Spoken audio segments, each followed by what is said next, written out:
अस्सलाम वालेकुम प्यारे दोस्तों, this is me Mohammad Bilal Rashid and welcome to my YouTube channel MBA mathematical society.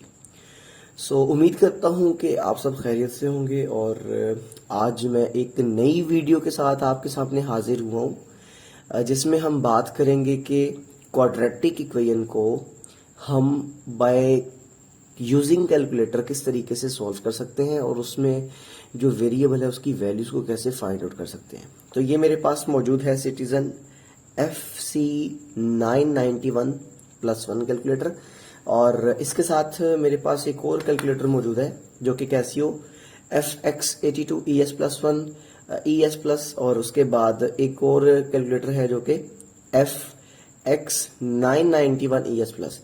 तो ये तमाम कैलकुलेटर्स में क्वाड्रेटिक इक्वेशंस को फाइंड करने का तरीका सेम ही है।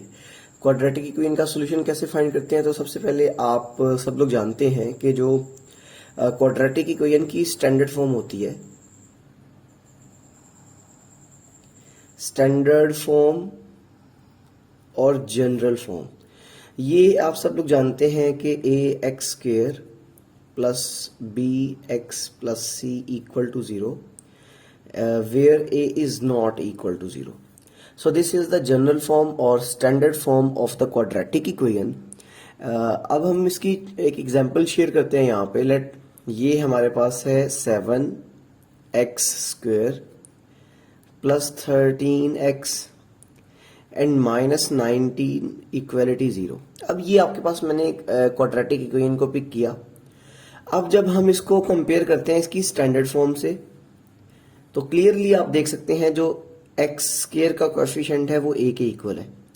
So here by comparing this equation with the standard form of the quadratic equation, we have a is equal to 7 and the coefficient of x is b, and here 13 is the value of b and c is equals to -19। ये आप तीन values निकाल चुके हैं। तो चलते हैं जी calculator की तरफ।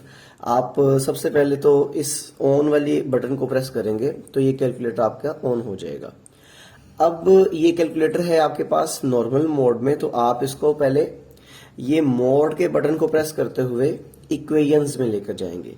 अभी तो सिंपल आप इसको addition, subtraction, multiplication and division की फॉर्म में लेके आ रहे थे, लेकिन अब जैसे ही आप इस कर्सर को डाउन करेंगे तो ये देख सकते हैं यहाँ पे आपको इक्वेशंस और फंक्शंस के बारे में बता रहा है। तो मैं जैसे ही यहाँ पर कमांड दूंगा तो ये आपके पास साइमल्टेनियस इक्वेशंस और पॉलिनोमियल्स के बारे में यहाँ पे बात कर रहे हैं।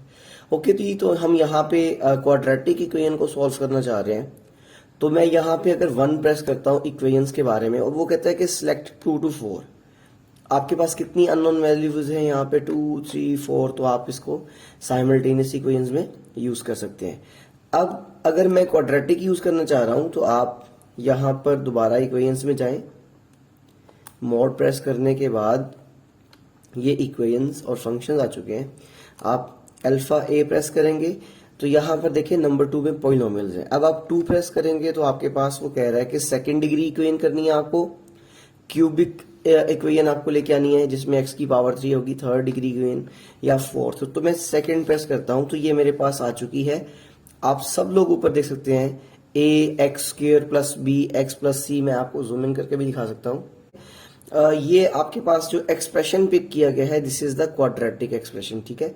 और ये equation in the form of ax² plus bx plus c equal to 0 है, और सेम इसी एक्सप्रेशन को उसने यहाँ पर पिक किया है और ये आपको शो किया जा रहा है। अब सबसे पहले वो a की वैल्यू पूछ रहे हैं, आपके पास a की वैल्यू क्या होगी। तो a की वैल्यू है जी हमारे पास, आप सब लोग देख सकते हैं 7। तो मैं यहाँ पर 7 प्रेस करूंगा और उसके बाद मैं इक्वलिटी को प्रेस करूंगा। फिर मैं b की वैल्यू पुट करूंगा, b किसके इक्वल है 13, मैं यहाँ पर 13 पुट करूंगा और इक्वलिटी प्रेस करूंगा। एंड नेक्स्ट मेरे पास यहाँ पे c की वैल्यू है -19, और जब मैं यहाँ पे 19 को प्रेस करता हूँ फिर मैं इक्वलिटी प्रेस करूंगा तो मेरे पास इसकी दो वैल्यूज आएंगी। जो इसकी फर्स्ट वैल्यू आ रही है दिस इज x1, ये आपके पास इसकी मैक्सिमम पावर 2 है तो इसकी दो वैल्यूज आएंगी, ठीक है। और दूसरी वैल्यू आएगी x2 के रेफरेंस, ठीक है। तो x1 किसके इक्वल आ गया, -13 and plus radical sign of 701 divided by 14 and the second value आप अगेन प्रेस करेंगे इक्वलिटी, तो सेकेंड वैल्यू आपके पास नेगेटिव साइन में आएगी -13 एंड -√701 डिवाइडेड बाय 14। ये आपके पास इसका सॉल्यूशन आ चुका है। अब आप चाहते हैं कि हम किसी और इक्वेशन को यहाँ पे सॉल्व करें, तो आप लेट कर लें कि हमारे पास एक और इक्वेशन है, ठीक है। लेट यहाँ पर आपके पास एक इक्वेशन है x² plus 6x plus 9 equality 0। ये एक क्वाड्रेटिक इक्वेशन है आपके पास, ठीक है। अब यहां पर देखें, ये आपके पास क्वाड्रेटिक इक्वेशन है, तो मैंने एक मेथड तो आपको ये बता दिया कि अगर आपके पास कोई भी कैलकुलेटर है, लाइक मैं इस कैलकुलेटर की बात करता हूं, यहां पर सबसे पहले इसको ऑन करने के बाद आप मोड में जाएंगे। अब यहां पर नंबर 3 में आपको इक्वेशंस नजर आ रही हैं, ये नंबर 3 में देख सकते हैं इक्वेशंस हैं, तो आप 3 प्रेस करेंगे तो अब ये लीनियर इक्वेशन आ रही है। सबसे पहले देखिएगा इन 2 वेरिएबल्स। सबसे पहले नंबर 1 पे देखिए तो आपके पास लीनियर इक्वेशन है। नंबर 2 में देखें तो नंबर 2 में आपके पास एक और लीनियर इक्वेशन है इन 3 वेरिएबल्स। अब नंबर 3 में देखिएगा, नंबर 3 में पड़ा हुआ ax² plus bx plus c equal to 0। This is the quadratic equation. तो मैं नंबर 3 प्रेस करता हूं तो यहां से सबसे पहले वो a की वैल्यू मांग रहा है, ठीक है। अब ये जो मैंने इक्वेशन लिखी है, आप सब लोग यहां पर देखें, जो मेरे पास a की वैल्यू है वो 1 है, b की वैल्यू यहां पर 6 है और c की वैल्यू यहां पर 9 है, ठीक है। तो आप इसमें देखिएगा a मैंने 1 प्रेस किया और इक्वालिटी के बाद b पूछ रहे हैं। अब b की वैल्यू मैं यहाँ पे 6 पुट करूंगा, फिर उसके बाद c पूछेगा तो मैं 9 पुट कर दूंगा। अब उसके बाद ये जो x आपके पास शो हो रहा है, this is the value of the variable. So यहाँ पे ये आपके पास एक x की वैल्यू कितनी आ गई, -3, ठीक है। अब इसकी दूसरी वैल्यू आपके पास क्या आएगी, -3 ही आएगी, बिकॉज यहां पर इसकी सेकेंड डिग्री इक्वेशन में 2 ही आंसर आने हैं। अगर थोड़ा सा गौर किया जाए तो ये एक परफेक्ट स्क्वायर है, और आप लोगों ने ये चैप्टर नंबर 2 में 10th क्लास में या चैप्टर नंबर 4 में फर्स्ट ईयर की क्लास में ये पढ़ा हुआ है कि अगर आपके पास कोई भी क्वाड्रेटिक इक्वेशन में कोई क्वाड्रेटिक एक्सप्रेशन जो है वो एक कंप्लीट स्क्वायर है, तो उसके 2 आंसर आएंगे और दोनों क्या होंगे, सेम होंगे। तो ये इस तरीके से आप लोग किसी भी क्वाड्रेटिक इक्वेशन का सॉल्यूशन फाइंड कर सकते हैं। ओके जी स्टूडेंट्स, एक और एग्जांपल हम यहाँ पे शेयर करते हैं आपके सामने। तो ये एक क्वाड्रेटिक इक्वेशन हम लिख रहे हैं, क्वाड्रेटिक इक्वेशन। अब ये जो क्वाड्रेटिक इक्वेशन मैं लिख रहा हूं, ये है 4 - 32 times x is equal to 17x²। अब ये जो मैंने क्वाड्रेटिक इक्वेशन लिखी है ना, ये इसकी स्टैंडर्ड फॉर्म में नहीं है। तो सबसे पहले क्या काम करेंगे, इन दोनों एलिमेंट्स को आप उधर लेकर जाएंगे, तो ये बन जाएगा 17x² plus 32x minus 4 equality 0। अब ये जो इक्वेशन बन चुकी है, ये स्टैंडर्ड फॉर्म में है, जनरल फॉर्म में है। इसमें a की वैल्यू क्या है, 17, इसमें b की वैल्यू क्या है, 32 and c is equals to -4, ठीक है। तो अब यहाँ पर देखें, मैं आपको दोनों कैलकुलेटर से इसका आंसर निकाल के देता हूँ। पहले आप यहाँ पे देखें, ऑन करेंगे तो आपका जो कैलकुलेटर होगा वो इस पोजीशन में होगा, नॉर्मल मोड में होगा। तो ठीक है, आप जैसे ही कैलकुलेटर ऑन करेंगे, ये मैं इसको ऑफ कर देता हूँ, ठीक है। कैलकुलेटर ऑन कर दिया आपने, उसके बाद आप मोड में जाएंगे तो नंबर 3 में आपको इक्वेशंस नजर आएंगी। ये नंबर 3 में इक्वेशंस हैं, तो आप 3 प्रेस करेंगे जैसे ही, तो ये आपके पास डिफरेंट कैटेगरीज की इक्वेशन आ जाएंगी। अब यहाँ पे नंबर 3 अगेन प्रेस करेंगे तो ये क्वाड्रेटिक आपके पास आ जाएगी, ठीक है। तो आप देख सकते हैं वो पहले a की वैल्यू मांग रहा है, फिर b की वैल्यू मांगेगा, फिर c की वैल्यू। तो मैं इस a की जगह 17 को लिखूंगा, ठीक है, और उसके बाद मैं इक्वालिटी प्रेस कर दूंगा। फिर वो b के ऊपर कर्सर चला गया। अब b की वैल्यू कितनी है, 32। अब जब b मैंने यहाँ पे पुट कर दिया, अब वो c की वैल्यू -4 आपने पुट करनी है, और ये आपके पास x1 का मतलब है पहली जो वैल्यू आपके पास आ रही है 2 डिवाइडेड बाय 17 आ रही है। जो आपके पास पहली वैल्यू है वो 2/17 है, ठीक है। और जो इसकी दूसरी वैल्यू होगी, आप अगेन इक्वालिटी प्रेस करेंगे तो जो इसकी सेकेंड वैल्यू है वो -2 आ जाएगी, और x इज इक्वल्स टू -2। ये तो हमने ये वाला कैलकुलेटर यूज करके इसकी वैल्यूज फाइंड करनी है। अब हम इसकी बात कर लेते हैं।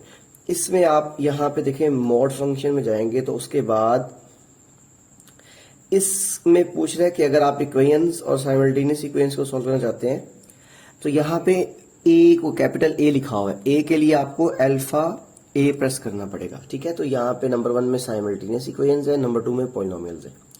तो आप पॉलिनोमियल्स में आपको डिग्री 2 वाली चाहिए तो आप 2 प्रेस कर देंगे यहाँ पे, ठीक है। अब वो यहाँ पे पूछ रहा है पॉलिनोमियल डिग्री 2 वाली भी यहाँ पे है, डिग्री 3 वाली एक्सप्रेशन भी है, डिग्री 4 वाली एक्सप्रेशन भी है, तो आप यहाँ पे 2 सिलेक्ट करेंगे तो ये देखने को मिल रहा है। सबसे ऊपर देख सकते हैं आप लोग ax का square plus bx plus c, ठीक है। तो ये क्वाड्रेटिक एक्सप्रेशन है। आप यहाँ पर a की वैल्यू पुट कर रहे हैं 17, ठीक है। 17 के बाद इक्वालिटी प्रेस करेंगे, फिर b की जगह आप 32 पुट कर रहे हैं और उसके बाद आप c की जगह -4 पुट करेंगे। तो after substitute the values we have x1 किसके इक्वल आ गया 2 divided by 17 and the second value निकालने के लिए अगेन आप इक्वालिटी को प्रेस करेंगे तो ये x2 आ जाएगा और ये -2 के इक्वल है। तो आप इस तरीके से क्वाड्रेटिक इक्वेशन की जो अननोन वैल्यूज हैं, x के वेरिएबल में है, y में है, z में है या t में है, कोई भी वेरिएबल आ जाए तो आप उनकी तमाम वैल्यूज को इजीली फाइंड आउट कर सकते हैं without solving by using the calculator. चलें जी, एक और इक्वेशन है, मैं आपके सामने एक डिफरेंट इक्वेशन रखता हूं यहाँ पे, ठीक है, जो कि क्या है 3x का स्क्वायर है एंड प्लस 7x है इक्वल टू 0 है। अब यहाँ पे देखें ये इसकी स्टैंडर्ड फॉर्म में नहीं है, स्टैंडर्ड फॉर्म में 3 टर्म्स होती हैं a, b और c की फॉर्म में, ठीक है। तो आप यहाँ पर देखें, मैं अगर इसको लिख सकता हूँ x square 3x square plus 7x plus 0 is equals to 0। अब यहाँ पर a जो है वो 3 के इक्वल आ गया, b किसके इक्वल है 7 के और c किसके इक्वल आ जाएगा 0 के। तो आपने सेम यही वैल्यूज यहाँ पे रिप्लेस करनी है। a की वैल्यू में क्या आ जाएगा, a की वैल्यू में 3, इक्वालिटी पुट करने के बाद b की जगह 7 और उसके बाद आप c की जगह 0 पुट कर रहे हैं। तो जब आप इसको सॉल्व करते हैं तो x1 कितना आ गया 0, इसका एक आंसर आ गया 0 और जो इसका दूसरा आंसर आएगा अगेन इक्वालिटी प्रेस करेंगे तो -7/3, ये दूसरा आंसर आ गया, ठीक है। अब मैं ये कैलकुलेटर यूज करता हूं, ठीक है। तो यहां पर देख सकते हैं आप लोग वो a की वैल्यू पूछ रहे हैं मेरे पास, तो आप इसको क्लियर करें, ठीक है। a की वैल्यू कितनी है 3, इक्वालिटी प्रेस करने के बाद b की वैल्यू कितनी है 7 और c की वैल्यू कितनी है 0। तो आपके पास जो आंसर आएगा, पहला आंसर x1 रिप्रेजेंट कर रहा है, ठीक है, ये x1 का आंसर 0 आ गया तो ये 0 लिखा हुआ है। उसके बाद दोबारा इक्वालिटी प्रेस करेंगे तो -7/3, this is the second value of the variable. तो ये बात याद रखें, जिस इक्वेशन में वेरिएबल की जितनी डिग्री होगी the maximum power is the degree of the variable, ठीक है। तो यहाँ पे देख सकते हैं आप लोग जितनी इस इक्वेशन में उसकी डिग्री है तो उसके उतने ही रूट्स मिलने हैं। These are the roots of the quadratic equation. तो आप इस मेथड से किसी भी क्वाड्रेटिक इक्वेशन का सॉल्यूशन निकाल सकते हैं। वो FX 991 में भी सेम यही मेथड है। उसके बाद ये सिटीजन का जो कैलकुलेटर है, इसमें फंक्शन ज्यादा होने की वजह से आपको पहले वो फंक्शन सिलेक्ट करना पड़ेगा। तो ये उम्मीद करता हूँ कि वीडियो आपके लिए काफ़ी हेल्पफुल है। अपने दोस्तों तक भी इसको शेयर करें और इंशाल्लाह नेक्स्ट वीडियो में हम इसके मज़ीद यूजेस के बारे में बात करेंगे। तब तक के लिए अल्लाह हाफिज़। इंशाल्लाह नई वीडियो के साथ आपके सामने हाजिर हूँगा। दुआओं में शुमार रखिएगा, चैनल को सब्सक्राइब करें, वीडियोस को लाइक करें, शेयर करें और अपना बहुत सा ख्याल रखिएगा। अस्सलाम वालेकुम। आपका मेज़बान मोहम्मद बिलाल रशीद।